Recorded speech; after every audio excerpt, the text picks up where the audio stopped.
السلام علیکم ناظرین، دس از سنبل تسنیم، صحت شو کی آج کی پوڈ کاسٹ میں آپ کی میزبان۔ صحت شو پر ہماری سیریز سینے کی جلن انسٹنٹلی ہو ختم کی دوسری ایپیسوڈ کے ساتھ ہم آپ کی خدمت میں حاضر ہیں۔ ایز دا نیم سجیسٹ سینے کی جلن، تو آج کی ایپیسوڈ کا ہمارا ٹاپک بھی ہے ہارٹ برن۔ اس ٹاپک پر بات کرنے کے لیے ہم نے دعوت دی ہے ملک کے مشہور اور نامور gastroenterologist professor doctor Faisal Zia uddin صاحب کو۔ Thank you so much sir for coming on the show. بہت شکریہ۔ پروفیسر صاحب نہ صرف اپنی بے شمار کوالیفیکیشنس کے ساتھ ساتھ، جس میں MBBS FCPS اور MCPS شامل ہیں، پروفیسر صاحب پچھلے 20 سال سے ضیاء الدین یونیورسٹی ہاسپٹل میں اپنی خدمات سر انجام دے رہے ہیں۔ سر، جیسا ہم نے بات کی ہارٹ برن، سینے کی جلن کے حوالے سے، تو ایک چیز میں کہنا چاہوں گی کہ مجھے ایسا لگتا ہے کہ ہارٹ برن کو اب ہم ہیڈ ایک کی طرح یوز کرتے ہیں کہ ہر دوسرا شخص یہ بات کہہ رہا ہوتا ہے کہ مجھے سینے میں جلن محسوس ہو رہی ہے۔ تو سر، آغاز میں میرا سوال بھی یہی ہوگا کہ پیشنٹس کے لیے کون سے سمٹمز ہیں، ایسی کون سی علامات ہیں جو کہ آپ جس کو اسٹیٹ کرتے ہیں کہ وہ سینے کی جلن کی علامات ہوتی ہیں، اور سب سے زیادہ وہ ایگریویٹ کب ہوتی ہیں، رات کے وقت یا پیشنٹ جب لیٹا ہوا ہوتا ہے، کس وقت؟ سر اس پہ تھوڑا سا ہمیں گائڈ کیجیے۔ جی، بسم اللہ الرحمن الرحیم۔ اچھا دیکھیے، سینے کی جلن یا تیزابیت، یا جس کو ہم گیسٹرو اسوفیجیل ریفلیکس ڈیزیز بھی کہتے ہیں، تو اس میں بیسیکلی مریض یہی آپ کو بتاتا ہے کہ مجھے سینے میں جلن ہے یا کڑوا پانی اوپر کی طرف آ رہا ہے، اور اگر یہ علامتیں بہت عرصے تک ہوں تو پھر اس کی کمپلیکیشنز ڈیولپ ہو سکتی ہیں کہ جس کے اندر جو ہے وہ مسلسل تیزاب کے اوپر آنے کی وجہ سے وہاں پر زخم ہو سکتے ہیں، السرز ہو سکتے ہیں، جس کی وجہ سے درد سینے میں وہ بتا سکتا ہے مریض، اور بعض اوقات جب وہ السرز ہیل ہوتے ہیں تو وہاں پر سکڑاؤ یا اسٹرکچرز پیدا ہو سکتے ہیں، جس کی وجہ سے کھانے میں رکاوٹ ہو سکتی ہے، اور بہت لمبے عرصے تک اگر یہ ہارٹ برن کی جو ہے وہ علامتیں رہیں تو غذا کی نالی کے نچلے حصے میں کچھ ایسی تبدیلی بھی واقع ہوتی ہے جسے ہم بیرٹس اسوفیگس کہتے ہیں، کہ جو آگے چل کے کینسر کا پیش خیمہ ہو سکتی ہے۔ تو ایک تو وہ علامتیں ہیں جو ہم روزمرہ اکثر لوگ جو ہیں وہ کھانے میں بد احتیاطی اگر ہو گئی، یا لیٹ نائٹ اگر آپ نے کھانا کھایا یا کوئی ایسی چیز کھائی کہ جو تیزابیت کرتی ہے، تو وہ ایک عام عمومی سی جو کمپلین لوگ بتاتے ہیں، وہ تو شاید ہم سب نے ہی اس کو ایکسپیرینس کیا ہوگا۔ بیماری کے طور کے اوپر جو ہے وہ جو ریفلکس ڈیزیز ہے، وہ ہم اس وقت کہتے ہیں کہ جب مسلسل مریض جو ہے یہ تکلیف جو ہے بتاتا ہے کہ مسلسل مجھے جو ہے بیشتر وقت جو ہے وہ سینے میں جلن رہتی ہے، اور کڑوا پانی اوپر کی طرف آتا ہے، اور یہ کیفیت اتنی زیادہ کہ اس کے روزمرہ کے معمولات کو بھی متاثر کرنے لگتی ہے، تو پھر اس وقت ظاہر ہے کہ اس کو معالج کے پاس جانا چاہیے اور اپنی پرابلم اس سے شیئر کرنی چاہیے۔ سر، آپ نے ایک بہت اچھی بات کی کہ یہ سینے کی جلن یا ہارٹ برن اگر بہت ایکسیسو ٹائم تک رہے تو وہ مختلف بیماریوں کی شکل اختیار کر سکتا ہے۔ تو سر، ابھی آپ نے ایک بات کی کہ پیشنٹس کی ڈیلی لائف یا لوگوں کی جو ڈیلی لائف کس طرح سے متاثر ہوتی ہے، اس پہ مطلب روزمرہ کے کام کیسے متاثر ہو سکتے ہیں اس سے؟ دیکھیے، ظاہر ہے کہ اگر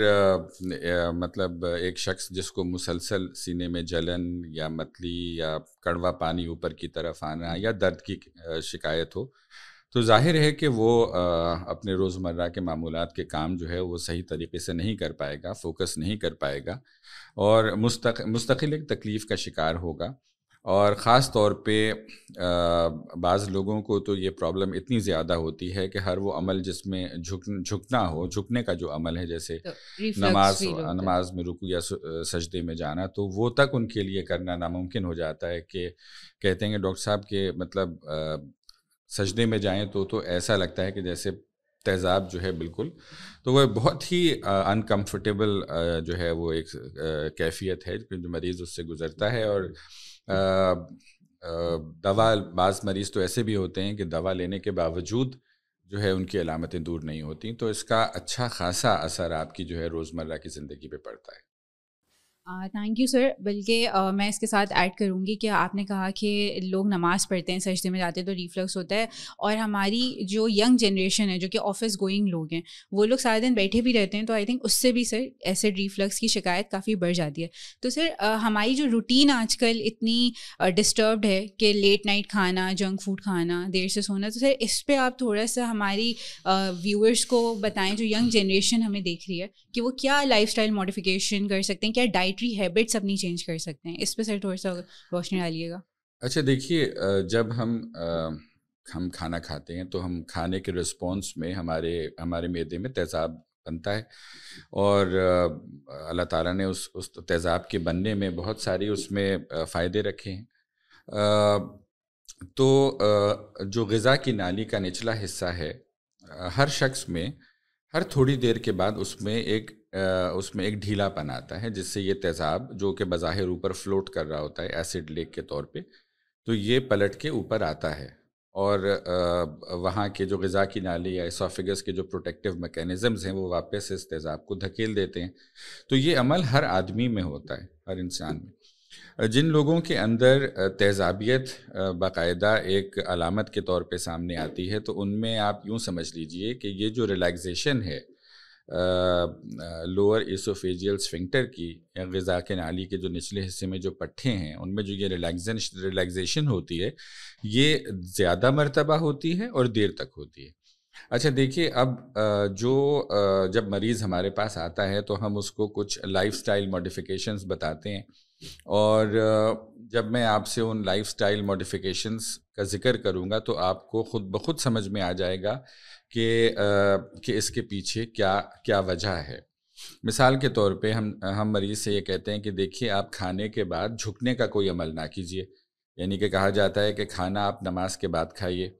اب اس کے پیچھے کیا وہ ہے کہ ظاہر ہے کہ جب ہم کھانا کھاتے ہیں تو تیزاب بنتا ہے, تو جب ہم جھکیں گے رکوع میں یا سجدے میں جائیں گے تو وہ تیزاب اور زیادہ پلٹ کے اوپر آئے گا, اور خاص طور میں ان لوگوں میں تو اور زیادہ کہ جو پہلے سے ہی ریفلکس کی پرابلم کا شکار ہیں. تو یہ ان کو منع کیا جاتا ہے کہ کھانا جو ہے وہ نماز کے بعد کھائیے, نماز سے پہلے نہیں. دوسری چیز کہ کھانے سے پہلے پانی پیجیے, کھانے کے درمیان میں پانی پیجیے, کھانے کے بعد آدھے گھنٹے تک پانی مت پیجیے. اچھا, یہاں پر ہمیں ہمارے نبی کے وہ سنت یاد آتی ہے کہ اپنی بھوک سے ایک نوالا کم کھاؤ, یعنی کہ تمہارا معدہ جو ہے اس میں 3 حصے اگر ہیں تو ایک حصہ کھانا, ایک حصہ پانی اور ایک حصہ ہوا. اس کے پیچھے جو سائنٹیفک ریزن ہے وہ یہ ہے کہ جب ہم کھانا کھانے کے بعد فوراً جو ہے وہ بھرا گلاس پانی کا یا سوڈا یا کوئی بھی چیز لیتے ہیں, یا اپنے آپ کو اوور سٹف کر لیتے ہیں کہ بھوک ختم ہو گئی لیکن نیت ختم نہیں ہو رہی, تو اس صورت میں جو معدے کا جو پہلا حصہ ہے وہ اس میں اسٹریچ آتا ہے, اور دماغ کو سگنلز جاتے ہیں, وہاں سے آرڈر پاس ہوتا ہے, اور غذا کی نالی کا جو سفنکٹر ہے وہ ڈھیلا ہو جاتا ہے. تو اوور ڈسٹینشن سٹمک کی جو ہے وہ غذا کی نالی کے جو نچلے حصے میں جو پٹھے ہیں ان کو ڈھیلا کرتی ہے, اور وہ تمام تیزاب جو آپ کے کھانے کے رسپانس میں جو بنا ہے وہ تمام تیزاب جو ہے وہ, تو یہ حکمت ہے کہ کہا جاتا ہے کہ اپنی بھوک سے ایک نوالا کم کھائیں, سٹمک کو اوور ڈسٹینڈ نہ کریں, اور کھانے کے بعد جو ہے وہ کوشش کریں کہ آدھے گھنٹے تک پانی نہ پئیں. تیسری ایڈوائز جو لائف سٹائل ماڈیفیکیشن جو لوگوں کو بتائی جاتی ہے وہ یہ کہ رات میں کھانا کھانے کے بعد 2 سے 3 گھنٹے تک آپ لیٹیے نہیں. اگر آپ 12 بجے آپ کا سونے کا معمول ہے تو جو ہے وہ آپ 8-9 بجے تک کھانا کھا لیجئے. اب یہاں پہ آپ کو وہ تمام عوامل سمجھ میں آ جائیں گے کہ جو ہماری اب جو روزمرہ کی زندگی ہے کہ خاص طور پہ کاروباری حضرات یا ایون کسی بھی سیکٹر سے, کارپوریٹ سیکٹر سے, ہم ڈاکٹرز ہو گئے تو واپسی دیر میں ہوتی ہے, اور پھر جو ہے وہ لیٹ نائٹ ڈنر ہوتا ہے, اور پھر اس کے بعد ظاہر ہے کچھ وقت فیملی کو بھی دینا ہے, تو اور اس کے بعد جناب تو وہ اوور آل آپ جو سمجھ لیجئے. پھر دوسری چیز یہ کہ ہم لوگ جو ہمارا جو ہے ہمارے ساؤتھ ایسٹ ایشیا کے اندر جو ہمارے جو کھانے ہم جو استعمال کرتے ہیں، تو ہمارا جو ہے وہ ہمارا موٹو یہ ہے کہ کم دن زندہ رہو لیکن جی بھر کے زندہ رہو. ہاں، کھا کے مرو. تو جو ہے اس میں ظاہر ہے کہ جو ہمارے یہاں اچھا اب لوگ یہ کہتے ہیں کہ جناب یہی غذا جو ہے یہ آج سے پہلے 4-5 دہائی پہلے جو ہمارے بزرگ تھے یا ابھی جو ہمارے اربن ایریاز میں جو لوگ ہیں وہ اس سے بھی کہیں زیادہ ویسی غذا استعمال کرتے ہیں، خالص گھی کا استعمال کرتے ہیں، پراٹھے کھاتے ہیں اور ہر قسم کی چیز، مکھن، پنیر. تو لیکن کیا ہے کہ ان کا لائف سٹائل ایسا ہے کہ وہ whatever they eat they burn it out, کہ جو بھی آپ نے اگر آپ نے جو بھی غذا استعمال کری اگر آپ اس کو آپ کی روزمرہ کے معمولات کے اندر جو ہے وہ آپ اس کو برن کر لیتے ہیں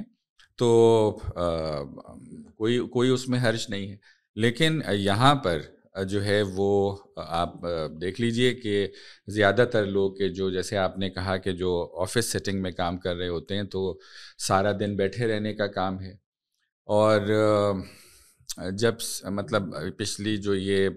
5-6 دہائیوں سے جب سے یہ انڈسٹریل ریولوشن آیا تھا تو آپ دیکھیے کہ اب جیسے جیسے ویسٹرن ڈائٹ کا امپیکٹ پڑا ہے اور جب سے یہ فاسٹ فوڈ وغیرہ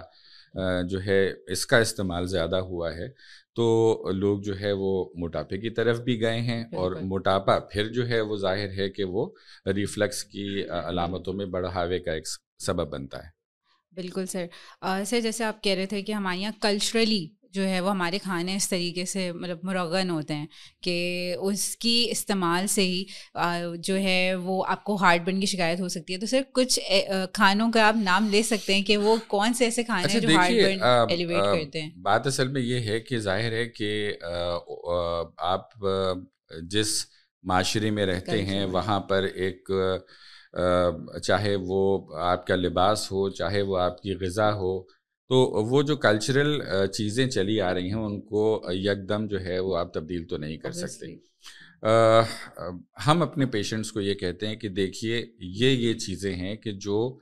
آپ کی تیزابیت کو بڑھاوا دیں گی. جیسے کیفینیٹڈ پروڈکٹس جتنی بھی ہیں، چائے کا کہا جاتا ہے کہ چائے آپ اگر استعمال کرتے ہیں تو دن میں 2 کپ سے زیادہ نہیں. تو باقی کافی، چاکلیٹ، سوڈا ڈرنکس ہو گئے، کچی پیاز، را انین، ٹومیٹو پیسٹ، کیچپ وغیرہ، منٹ ہے، اسموکنگ ہے اور آئلی فوڈ ہے. تو مریض کو بتایا جاتا ہے کہ دیکھیے کہ جس دوران آپ کی علامتیں بڑھی ہوئی ہیں اور آپ کو ریفلکس کے سمٹمز آ رہے ہیں، سینے میں جلن ہو رہی ہے، تو اگر آپ ان چیزوں کا اس دوران استعمال کریں گے تو پھر سمجھ لیجئے کہ آپ کی علامتوں میں بڑھاوا ہوگا. تو کم سے کم اس دوران کے جس میں آپ کو یہ علامتیں آپ کی بڑھی ہوئی ہیں تو ان چیزوں کو کم کرنے سے آپ بہتری محسوس کر سکتے ہیں. تھینک یو سو مچ سر. سر دوسرا جو میرا سوال ہے وہ ایک ہماری ایسی آڈینس کے لیے ہے جو کہ بہت کامن ہے، جو کہ وہ افراد جو کہ اسموکنگ کرتے ہیں، اور ان سے جب یہ پوچھا جاتا ہے کہ ان کو ہارٹ برن ہوتا ہے یا نہیں ہوتا تو وہ اکثر اس چیز کو چھپانے کی کوشش کرتے ہیں کہ نہیں ہمیں سگریٹ کی وجہ سے ہارٹ برن نہیں ہوتا ہے. تو سر میں چاہوں گی کہ آپ اس متھ کو جو ہے وہ تھوڑا سا ایکسپلور کریں کہ اگر یہ متھ ہے تو ہمیں بتائیں کہ یہ جھوٹ ہے، اور اگر یہ سچ ہے تو ہمیں بتائیں کہ سگریٹ اسموکنگ سے کتنا ہارٹ برن جو ہے وہ ٹریگر ہوتا ہے. ابھی جو میں نے جو آپ کے سامنے فہرست گنوائی آپ کو، تو اس میں سب سے آخر میں سگریٹ اسموکنگ بھی تھی، اور یہ تمام چیزیں جو جتنی بھی اس فہرست میں چیزیں تھیں وہ سب تیزابیت کو یوں بڑھاوا دیتی ہیں کہ وہ ایسوفیجیل اسفنکٹر کو ریلیکس کرتی ہیں، ڈھیلا جو غذا کی نالی کے جو نچلے حصے میں جو پٹھے ہیں ان کو ڈھیلا کرتی ہیں اور نتیجتاً تیزاب اوپر کو آتا ہے. تو اس میں کوئی دو رائے نہیں ہے کہ سگریٹ جو ہے اس سے ریفلکس کے سمٹمز میں بڑھاوا آتا ہے، نمبر 1. نمبر 2، اس بات کا بھی امکان اور زیادہ ہو جاتا ہے کہ اس تیزاب سے وہاں پہ زخم ہو جائیں اور اگر آپ کو لانگ ٹرم ریفلکس کا پرابلم ہے اور وہاں پر اندرونی جھلی میں تبدیلی واقع ہو گئی ہے جسے ہم بیرٹس ایسوفیگس کہتے ہیں، تو وہ اور اسموکنگ دونوں مل کے آپ کو جو ہے وہ غذا کی نالی کے کینسر کی طرف لے کے جا سکتی ہیں. تو جہاں یہ تیزابیت کا مستقل رہنا اور اس کو جو ہے وہ اس پہ لاپرواہی برتنا علاج کے حوالے سے، تو دوسری طرف اسموکنگ نہ چھوڑنا، یہ دونوں چیزیں ایسی ہیں کہ جو مریض کے لیے موزوں نہیں ہوں گی. مطلب سینے کی جلن میں مریض اپنے لیے خود ہی ایک کمپلیکیشنز کرتے رہتے ہیں اگر وہ یہ چیزیں نہ چھوڑیں. فار ایگزامپل بلکہ اس میں اب جیسے اب رمضان آ رہے ہیں تو یہ رمضان کا ایک بہت اچھا موقع ہے لوگوں کے لیے کہ وہ سگریٹ چھوڑ دیں. اچھا، اب چونکہ رمضان کا ذکر آیا تو آپ نے شاید اس چیز کو نوٹس کریں گی کہ جتنی بھی ہم نے ڈائٹری یا لائف سٹائل ماڈیفیکیشنز بتائیں تو رمضان میں جو معمولات ہوتے ہیں وہ عموماً سب اس کا ہم الٹ کر رہے ہوتے ہیں. تو رمضان میں پیشنٹس جو ہیں ان کے سمٹمز بہت زیادہ بڑھ جاتے ہیں، اور رمضان کے دوران یا رمضان کے بعد ایک دم سے جو ہے ان پیشنٹس کا ہمارے پاس ٹرن اوور بڑھتا ہے. اور تو زیادہ بہتر یہی ہے کہ یہ جو بھی چیزیں بتائی گئی ہیں، ظاہر ہے کہ رمضان بھی سال میں ایک مرتبہ آتا ہے تو اس کو بھی عبادت کے ساتھ اس کو باقی چیزوں کو بھی انجوائے کرنا چاہیے. بہت سی ہماری ٹریڈیشنل چیزیں ہیں جو افطاری میں بنتی ہیں، تو یہ بھی زیادتی ہوگی کہ لوگوں سے کہا جائے کہ بس پاپے چائے میں ڈبو کے روزہ کھول لیں. لیکن یہ کہ جن لوگوں کو خاص طور پہ تیزابیت ہے تو وہ تھوڑا سا جیسے اب آج کل جو ہے وہ ایئر فرائرز آ گئے ہیں تو آپ تلن سے بچ سکتے ہیں، یا وہ چیزیں جو ایسیڈیٹی کرتی ہیں ان کا متبادل کچھ چیزیں استعمال کر لیں. Thank you so much doctor صاحب، thank you so much for your valuable insights. اور یہ ایک ایسا ٹاپک تھا ہارڈ ونڈ جس کو ڈسکس کرنا بہت ضروری تھا ہماری اس پوڈ کاسٹ کے اوپر. اور آخر میں آپ سے گزارش کروں گی کہ ہمارے ویورس کے لیے اگر آپ کوئی پیغام دینا چاہیں، اس کو ایک اوور آل اگر ہم اس کو ایک جسٹ میں لے آئیں، کوزے میں بند کر دیں اس طریقے کو. دیکھیے، اس میں سب سے جو امپورٹنٹ چیز یہ ہے کہ ہم اپنا جو لائف سٹائل ہے اس کو تبدیل کریں اور ایک ہیلدی لائف سٹائل کی طرف آئیں. اور اس میں ایک لفظ میں ساری چیزیں کہی جا سکتی ہیں کہ اپنے آپ کو فطرت سے جتنا آپ قریب لا سکتے ہیں لے آئیے. اپنے معمولات کے اندر جو ہے وہ ہر چیز میں اعتدال رکھیے. غذا بھی جو ہے وہ اعتدال میں کھائیے، آرگینک چیزیں کھائیے، اور اپنے روزمرہ کے معمولات میں اپنی ذات کے لیے بھی تھوڑا وقت نکالیے کہ آپ تھوڑا سا جو ہے وہ فزیکل ایکٹیویٹی آپ کی ہو. اور اگر آپ کو پھر بھی یہ پرابلم ریفلکس کا ہوتا ہے تو اور مسلسل رہتا ہے تو ضرور کسی معالج سے رجوع کیجیے. Thank you so much doctor صاحب، and thank you everyone for watching this show. سینے کی جلن انسٹنٹلی ہو ختم کی اس ایپیسوڈ کے اختتام پہ ہم پہنچ گئے ہیں. ہم انشاءاللہ نیکسٹ ایپیسوڈ کے ساتھ آپ کے پاس دوبارہ حاضر ہوں گے. Thank you so much.